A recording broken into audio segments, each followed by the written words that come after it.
Vous venez de publier un ouvrage qui s'appelle À qui la faute? Vous êtes neurochirurgien et vous avez écrit cet ouvrage avec Fabrice Lissowski.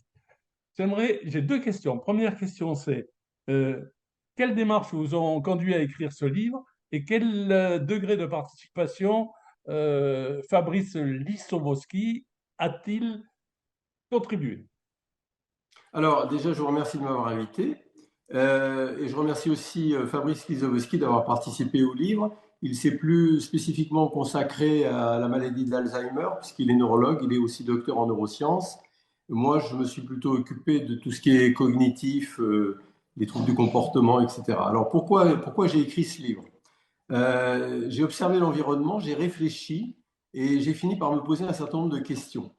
Actuellement en France, et les gens ne le savent pas, il y a un enfant qui est tué par ses parents tous les 5 jours. C'est quand même extraordinaire. Une femme qui est tuée par son conjoint tous les 3 jours. On observe 800 homicides par an, 20 000 viols et 3 000 actes pédocriminels dans l'Église catholique depuis 50 ans. Dans le monde, il y a eu des millions de morts dans les génocides, 231 millions de morts dans les guerres depuis le XXe siècle. Alors, est-ce qu'un cerveau bien formaté peut commettre de tels actes? J'ai donc voulu en savoir plus, j'ai fait l'état des lieux des neurosciences et j'en ai dégagé un certain nombre de conclusions qui sont provisoires puisque la science va continuer de progresser. Alors, les neurosciences, un rappel sur les neurosciences cognitives, elles se sont constituées en disciplines unifiées vers la fin des années 70, donc c'est assez récent. Leur objectif, c'est quoi? C'est d'identifier les processus cérébraux à l'origine de nos comportements. L'enjeu est absolument considérable en matière de santé publique. Un rapport de 2007 évoquait déjà l'atteinte d'1 milliard d'individus concernés pour un coût de 140 milliards d'euros en Europe et 180 milliards de dollars aux États-Unis. Les troubles mentaux sont la principale cause de handicap aux États-Unis pour une population âgée de 15 à 44 ans. Et c'est surtout, alors les neurosciences se sont développées surtout grâce au développement de l'IRM dans les années 90, l'IRM fonctionnel. Ça permet de localiser une zone cérébrale lors d'une action donnée, de la comparer entre un sujet sain et un sujet pathologique et d'évaluer les anomalies cérébrales morphologiques. Comment fonctionne et dysfonctionne le cerveau? Est-ce qu'il y a une carte d'identité des dysfonctionnements? Absolument. Alors, déjà, un mot sur le cerveau, c'est un organe absolument prodigieux. C'est 1,4 kg, 3% du poids du corps, 20% de notre dépense énergétique, 2 milliards d'informations à la seconde, 100 milliards de neurones, plus performants qu'un ordinateur. Alors, c'est quoi le cerveau? C'est un espace de stockage et d'analyse de multiples mémoires pour anticiper, prédire et prévoir une situation. Des unités de mémoire micro-organisées qui sont reliées par des circuits de neurones. Le cerveau, il fait quoi? Il évalue en permanence la fiabilité de nos représentations de l'environnement. Il fait sans cesse des mises à jour, des calculs de probabilité. Chaque zone a une fonction. Par exemple, le cortex préfrontal va prédire des erreurs et organiser le comportement. Le cortex orbitofrontal, la partie antérieure du cerveau, il va élaborer des modèles internes solides, éliminer les affects ambigus. L'amygdale, qui est une petite zone dans le cerveau, et c'est le centre de la mémoire émotionnelle. L'hippocampe compare des modèles internes et la perception du monde, c'est aussi l'interrupteur du stress. Et puis, vous avez le cortex temporopariétal qui juge de l'intention des autres. Donc, le cerveau va élaborer des modèles internes qui vont nous servir de boussole pendant toute notre vie. Alors, les troubles psychiatriques, ils sont très fréquents. Si on additionne la prévalence des différentes affections, la bipolarité, la schizophrénie, l'autisme, les troubles obsessionnels compulsifs, la dépression, la paranoïa, l'anorexie, j'en passe, on arrive à 25% de la population, ce qui est énorme, on s'en doute pas. Et si on rajoute l'anxiété chronique, on frise les 50%. C'est-à-dire qu'un Français sur deux est pathologique. On peut se poser la question, la personnalité, elle est innée ou elle est acquise? Est-ce que l'environnement joue plus que la génétique? Et finalement, qui décide? L'environnement plutôt ou plutôt la génétique? Finalement, les deux, c'est l'association des deux à 50%. Voyons déjà la génétique. Des vrais jumeaux qui sont élevés par des familles différentes ont beaucoup de points communs à l'âge adulte. Des enfants qui sont adoptés et élevés dans une même famille vont être complètement différents. Et même des frères et sœurs qui vont bénéficier de la même éducation par les mêmes parents, ils vont être très différents et pourtant ils reçoivent le même patrimoine génétique des mêmes parents. Mais le patrimoine génétique des parents ça comporte aussi des gènes des grands-parents et il y a beaucoup de recombinaisons génétiques qui sont régies par les lois du hasard.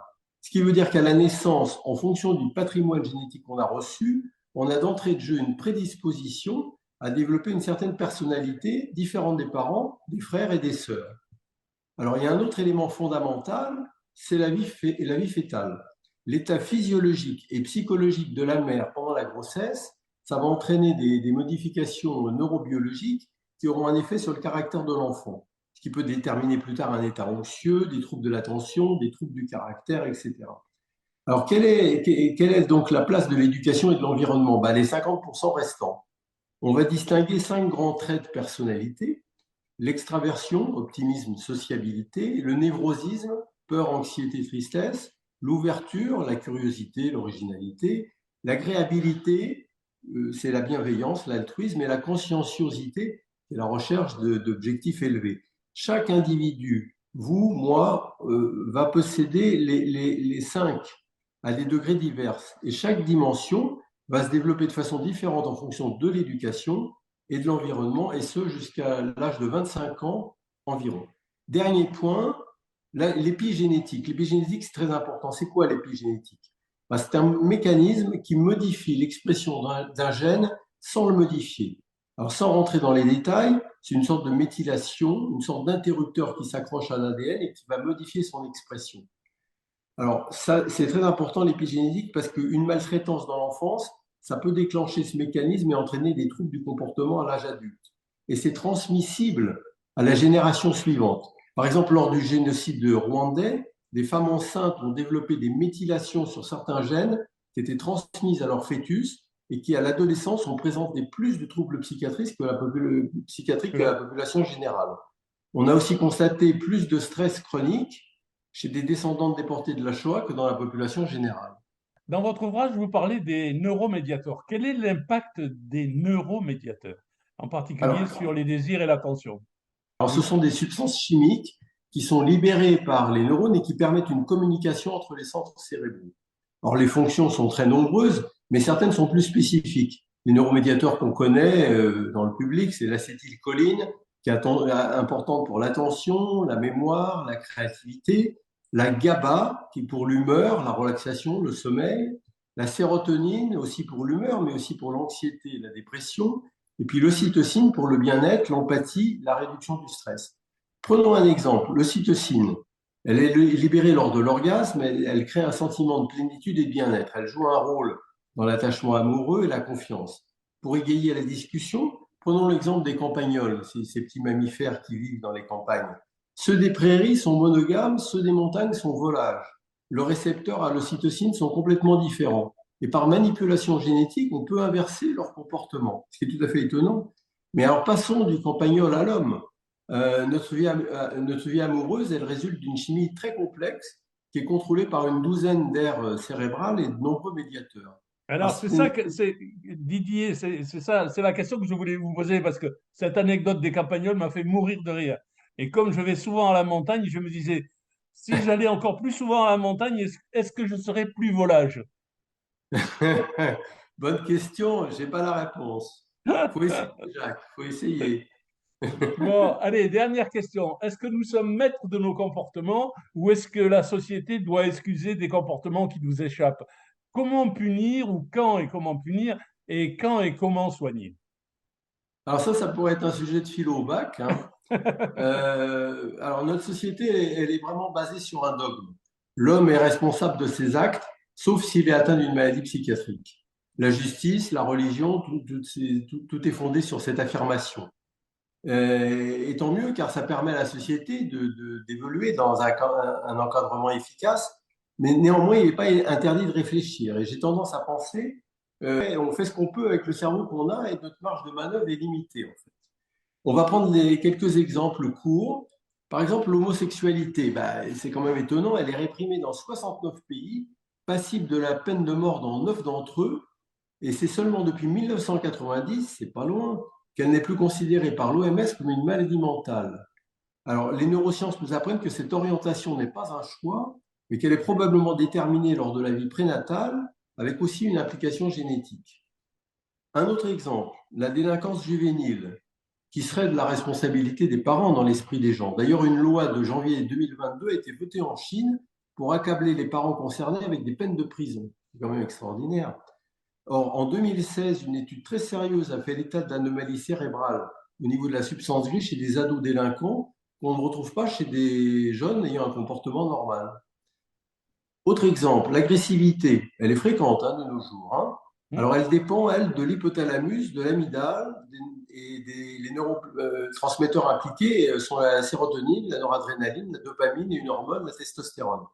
Chez des psychopathes violents, on constate une diminution de volume de substances grises au niveau de l'amygdale. Alors, le harcèlement sexuel et le viol, ça c'est très à la mode de nos jours dans les médias, MeToo, etc. Et on a vu précédemment qu'un dysfonctionnement dans les mécanismes d'excitation et d'inhibition de nos pulsions sexuelles en était la cause. L'addiction aux drogues, par exemple, ces substances augmentent la libération de dopamine qui va stimuler un circuit de la récompense. Les toxicomanes, ils ont une grande variabilité thymique qu'on attribue au déséquilibre entre les neurones à dopamine et ceux à sérotonine. Les stress environnementaux sont amplifiés chez eux, ce qui entraîne une sensation de malaise et seule la drogue rend supportable cette situation. À qui la faute, finalement? À eux? L'égoïsme et l'individualisme, ça c'est présent dans nos sociétés. Des études en IRM ont retrouvé 3 régions plus développées dans ces cas, en association avec des facteurs génétiques et environnementaux. Et je termine par ce qu'on rencontre un peu moins souvent, l'altruisme, la sympathie et l'empathie, qui sont de moins en moins fréquents et qui dépendent en grande partie du cortex préfrontal, qui est situé à la partie antérieure du cerveau. Alors, des conditions d'attachement harmonieuses dans la petite enfance permettent beaucoup plus tard de mieux réguler les émotions négatives et d'éprouver de la sympathie pour les autres. À l'inverse de mauvais traitements dans l'enfance qui entraînent un stress chronique et un comportement totalement différent. Alors, en conclusion à tout cela, je dirais que notre cerveau est très complexe, que notre patrimoine génétique est primordial, que l'état de la mère pendant la grossesse est très important, tout comme la relation d'attachement à la mère pendant la petite enfance, que l'éducation et l'environnement sont primordiaux, mais qu'ils surviennent sur un cerveau qui est déjà en partie prédéterminé. C'est pourquoi une même éducation ne donnera pas les mêmes résultats dans une fratrie et qu'une très belle éducation peut parfaitement se solder par un échec mal compris des parents. Alors je le redis, j'insiste, nous faisons ce que nous pouvons avec notre cerveau et notre marge de manœuvre est à mon avis très limitée. Faut-il pour autant accepter tous ces comportements délictueux pour répondre à votre question? Sûrement pas, mais la moins mauvaise solution reste la répression en attendant d'avoir des armes médicales plus ciblées.